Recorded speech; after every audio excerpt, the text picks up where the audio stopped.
Good morning, good afternoon, good evening, everyone. My name is Vijay Matthew. Thanks for inviting me to Data Points Summit. It's sad that I can't make it in person there, but let's use the best of technology.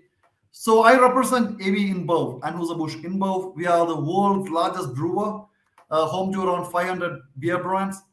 We are in existence for 600 years. Yes, 600 years, you heard it right. And we have around 260 breweries across the globe. And we are a global business. We are, we operate from 50 countries. We employ around 175K people globally.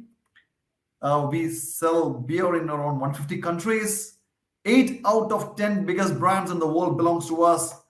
And last but not the least, we are number one when it comes to craft beer production even, right? And something interesting that which is not on the slide is the fact that 1 out of 3 beers sold across the globe belongs to AB InBev. And today, my task is to talk to you about how AB InBev, the world's largest brewer, is using AI to transform its backend or finance operations, right? So let me talk about why analytics is important in finance operations, right? Think about ABI. ABI is, is as you saw in the earlier page, it's located in every zone where beer is sold, and we have 12 big BSCs. BSC is nothing but the business service centers where they do all the transactional data processing and the back-end processes. We employ around 6,000 colleagues in our centers. We have centers across the globe. You name it, St. Louis, Augustus Cleanthus, Prague, Xiamen, Johannesburg, you name it, right? And it comes at an operating cost of 200 million. And to give some interesting stats, we collect around 50 billion plus every year from our customers. 50 billion is what we collect from our customers. 31 billion plus is the payment that we make out to our vendors. 14 billion plus is the taxes that we pay because it's a beverage business. We end up paying a lot of taxes, and 14 billion plus is the taxes that we pay every year. So every literature in the space of in this space, what we see here is that 1 out of every $100 is at risk when you're transacting money inside or outside in an organization. So think about ABI. We are making transactions worth 81 billion, and our risk is 80 million every year. 80 million is what we are at risk. That means we may lose 80 million in these transactions every year. And when we are paying 14 billion plus taxes every year, there's an opportunity to save a maximum up to 60 million in taxes, right? And this is what we are doing in ABI, right? We build a team to transform finance operations. And the idea was to transform the operations with all the data that we are generating. We are generating a lot of data. How are we going to leverage all the data to create maximum value for the business, right? And that's how we built this team called Finance, Analytical Solutions team called Growth Analytics Center. And let me start with few use cases just to give an idea of what I'm talking about, right? VAT analytics, right? As a business, we pay more than 2 billion as VAT. The challenge with VAT is that if you overpay the VAT, you will never get the money back. And if you underpay the VAT, you are at the risk of paying penalties to tax authorities in different parts of the world. And the penalties could be anywhere between 21% in Belgium to 50% in UK, right? Every country in every zone there is a penalty for underpayment of taxes, right? And how will we ensure that every invoice that we are generating has the right tax calculations? And that's exactly what we built with a solution called Tax Optimizer or VAT Optimizer, right? Basically, what we do is we take all the data from our accounts payables and receivables, and we do a lot of AI techniques, including pattern matching, fuzzy logic matching, NLP, right? All these techniques to build a platform that could go through millions and millions of transactions that we're making on a yearly basis and identify all the failure modes or all the errors in the invoices which are resulting in tax errors. Just to give the complexity of this problem statement, we are generating around 40 million invoices every year. So the solution that we're building should be capable of going through all the 10 million, 40 million invoices and capturing every possible error that we're making on the invoices, right? Let me give you two examples, right, to show how we are leveraging machine learning to detect VAT errors, right? So first thing is a tax code check, right? What you see here is that uh, there are three, material description in the first table, right? How will we know the tax code that we should be using is that of that same material description, right? What we build is we are using text data mining to suggest what should be the ideal tax code. In this case, the first two tax codes, the B1 for the first row and J3 for the second row, came out to be wrong matches, whereas the third one, B1 for bottles, was a right match, right? So this is not something that human can do on a population of 40 million invoices, but an algorithm can easily capture this, right? Next one is VAT registration checks. Every country has a pattern when it comes to to VAT registration numbers. If somebody is inputting a wrong VAT registration number, the system should be able to identify that somebody is making a mistake. In this case, as you can see, the last row and the first two rows were wrong. The only actual match that we could find was the third row in this sheet, right? And that's made possible by pattern matching, right? So a great example to show how basic ML techniques could create great value to the business.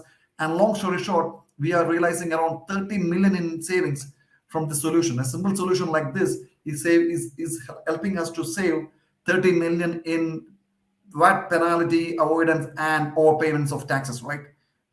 Let's move on. Let's talk about payment leakage detector, right?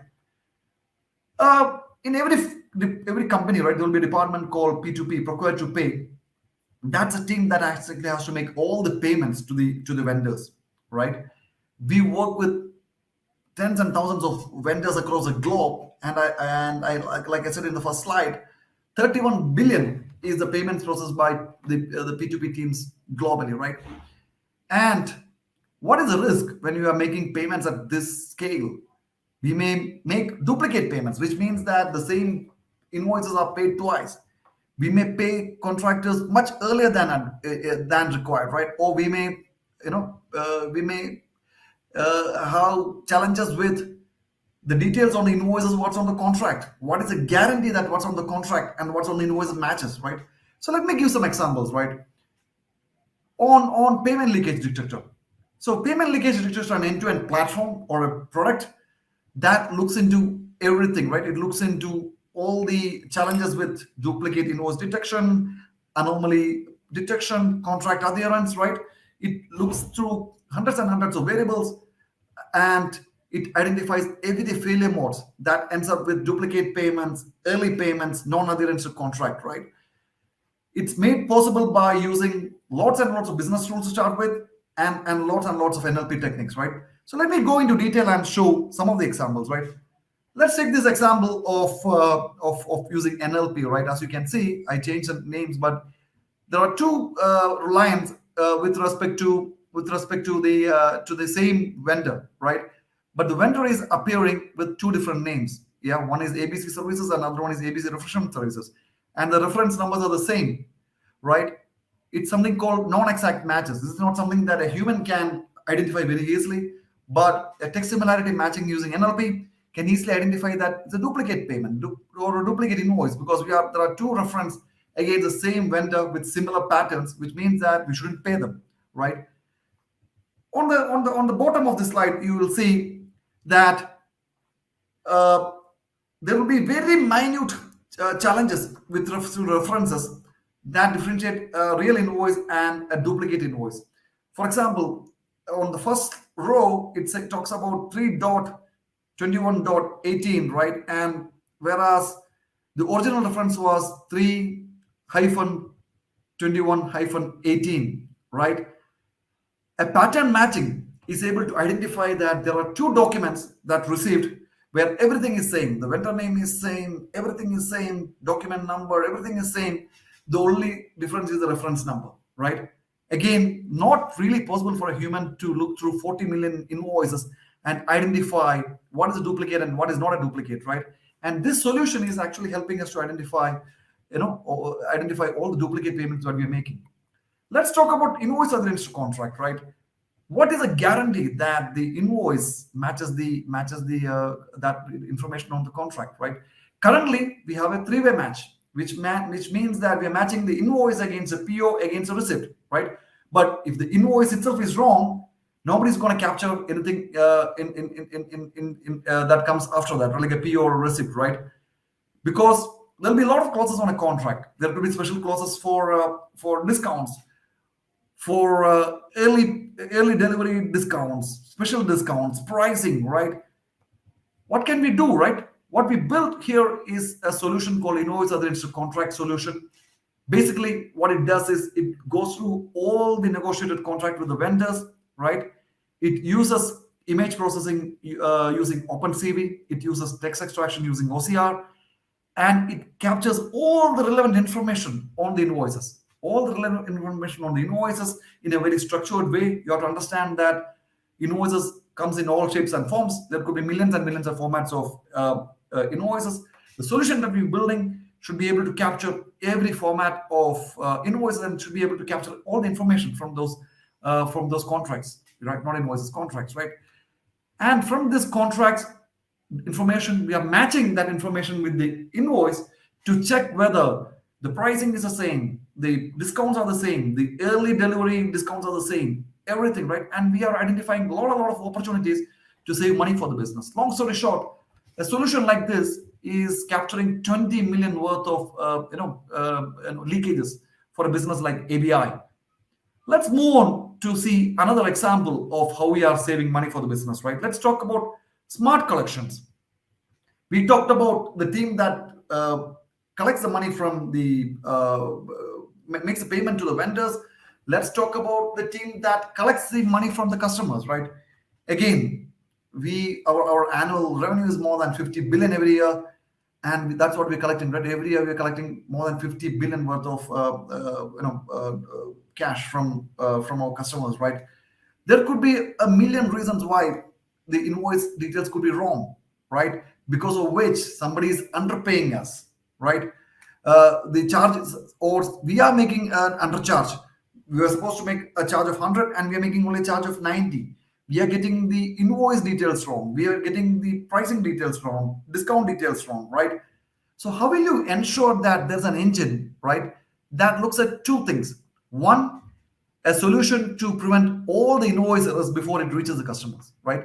And second thing is short paid, which means that every time a customer is making a short payment or a payment less than what is expected, how will you identify that somebody has made a short payment, right?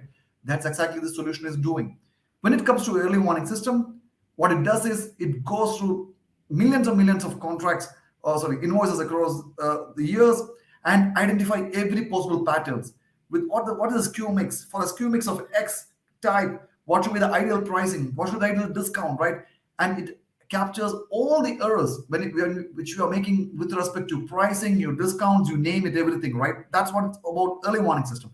Second thing is short paid system, right? Short paid system is all about the money is we have got the payment from the customers, but it's few dollars or many dollars short than the actual value, right?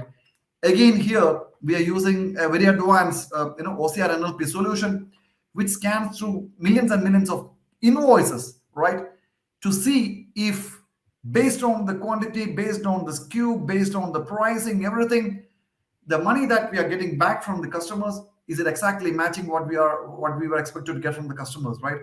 Believe it or not, the simple solution like this, right, it's again bringing around 15 to 20 million in value for the business. We identified short paid payments worth 15 million to 20 million in a year. So again, a great example of how AI could really transform back-end finance operations, right? Let's move on, right? Let's talk about one more solution in the interest of time. Let's talk about smart credit, right? Smart credit, very simple, right? Very simple, and we need to ensure that we are making the right, we are giving the right credit to our customers, right? If you give credit to non-trustworthy customers, what will happen? We will end up losing the money, right? The people won't pay the money on time. A lot of money goes into to bad debt. Our bad debt numbers itself is pretty huge because we end up paying credit to the wrong customers. On the other end, what happens if you don't pay our credit to trust to the right customers, right? You don't improve your sales, right? So it's a balance between not paying to the non-trustworthy customers and paying more to trustworthy customers to increase the credit limit, right? And believe it or not, it was a completely manual process, right? And we had infrequent and reactive risk assessment. Yeah, it's very time consuming. It depends on the knowledge of the credit controller to make the decisions, right? And he is not supported with any knowledge, any intelligence to make decisions, right? What we built, or what we wanted to build, was an automated process considering millions and millions of invoices that we had over the years and experience we had over the years, customer experience that we had over the years, customer demographics, customer related information, everything. And we wanted to build something that will actually help us define the ideal credit limit for the customers. We wanted to make it real time proactive, right? Think about a time like now, where the patterns are changing, the demographics are changing, the socio-economic factors are changing. What was relevant yesterday is no more relevant today. So it has to be real time and proactive. It has to be a continuous learning model, right? It needs to be fast and less prone to errors and optimal change in credit limit, right? And exactly that's what we did. What did we do? We used hundreds and hundreds of data points, from invoice data like total invoices, delayed invoices, invoice amount, all the customer data, right? Credit utilization, delays, payment terms, other characteristics. We bought a lot of data from the market, from Paydex, from Dun and Bradstreet, on what is the financial situation of these customers, and AR aging data again, right? All these data points, right, were used to understand first what should be the ideal credit rating that we should give to a customer. Just to give a background, right? In ABI, every customer gets a credit rating, right? It starts from A to H. First point is what should be the ideal credit rating for that customer. Second point is what should be the ideal credit rating for this customer, right? And this is exactly what we're doing. So we built two models, one to define the credit category and the second one to define the credit limit for the customers. And the outcome is that we are having a very optimal credit limit assignment to our customers. We are seeing huge improvement in our bad debts and significant increase in our revenue because we are giving more credit to trustworthy customers, whereby they are buying more from us, selling more, and in return we are benefiting out of this solution, right? So again, a simple solution, creating great value for the business, right? Let's go to bankruptcy prediction. Yeah, think about last 2 years, right? Man, we always had bankruptcy challenges, especially in the business that we are in, where we deal with a lot of point of sales, small pubs, shops. They always carried a risk of bankruptcy, but with COVID in the middle, the risk kind of tripled, or it's like 5 times the risk compared to previous years, right? You don't know which customer is going to go bankrupt, right? In such a situation where it's very volatile, with a lot of changes happening around you, how will you know which customer is going to go bankrupt? Because we don't want to give credit to a customer that's going to go into bankruptcy, right? And again, man, think about a small country like Belgium. Belgium itself had 600 bankruptcy cases in 2019, right? In 2020 and 21, that kind of doubled or tripled, right? So what we are doing, we are creating a bankruptcy prediction model. Again, looking into a lot of features on credit of the customer's credit limit, credit utilization, all of that. Collection parameters, including payment methods, payment terms, operational variables. Like we even look at are they paying the rent on time? Are they paying their cleaning contractors on time? What is the volume growth, receivables, all of that, all the demographic information, all the visitor and social media information, from Facebook ratings, Facebook likes, TripAdvisor, Google rating, what people are talking about, that point of sales on Twitter, for example, right? On top of this, we are even looking at a lot of COVID related information. What is the how affected is that area? What is the forecast of COVID situation in that area? Is that area is going to lockdown? What is the current lockdown situation? What is the general mood of the crowd there? Are they willing to go out? All of those information, right? So we're looking at hundreds and hundreds of variables to build this solution, right? So first step is what is we are building all the data, bringing all the data from SAP, POC, Selfie, file servers, all the features that we talked about, and we are doing a lot of feature engineering to get the right variables that can be used for our machine learning models. And then we are using a lot of machine learning models like decision trees, random forest, XGBoost, SVM, right? And we are deciding on what is the champion model that really tells whether a POC will go bankrupt or not, right? So this is again a great example to show how a solution in finance could create great value for the business, right? So this was just to give you all an idea of what's possible, what's the art of possibilities, right, with data, right?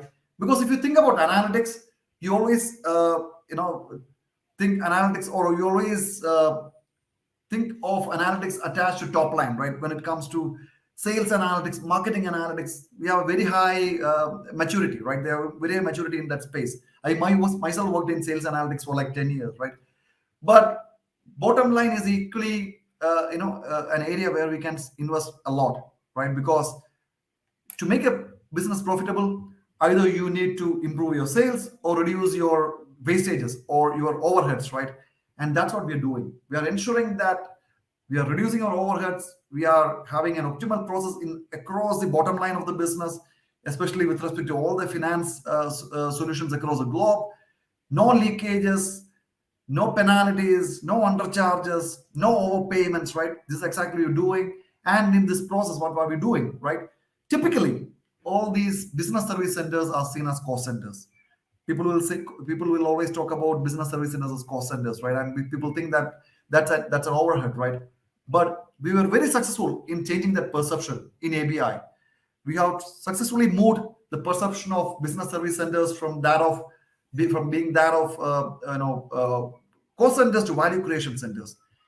Second, we actually transform the roles of the operators in these centers, right? If you think about the roles of these operators, they have a very operational role, but today their role is not just doing their operations, but their role is to create value for the business. They have the right platforms, right tools at their disposal that will help them to really, really create great value for the business, right? So in this process, two things: transforming the roles of the operators in the business, 6,000 of them, and changing the perception of BSCs from that of value creation, that of cost centers to value creation centers, right? So hope you all found this presentation interesting. Do get in touch with me if you need any support with any of the solutions or any questions that you have. But definitely, my advice would be invest on bottom line analytics. It's equally important like your top line analytics. Thank you all for the opportunity. Thank you.